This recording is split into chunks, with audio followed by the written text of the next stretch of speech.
السلام عليكم ورحمة الله تعالى وبركاته.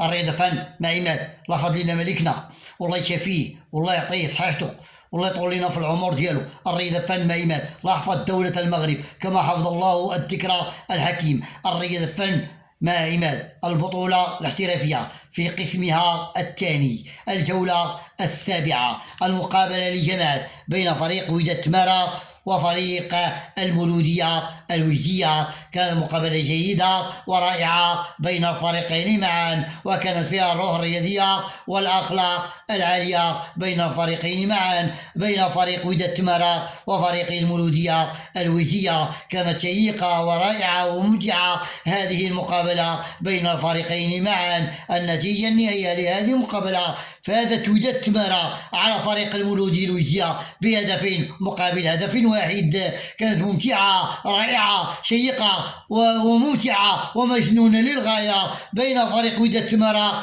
وفريق المولودية الوجدية. كان فيها التشويق والإثارة والمتعة، وكانت غزرة من الأهداف بين الفريقين معا، بين فريق وداد تمارا وفريق المولودية الوجدية. نذكركم مرة أخرى بهذه النتيجة النهائية: فازت وداد تمارا على فريق المولودية الوجدية بهدفين مقابل هدف واحد.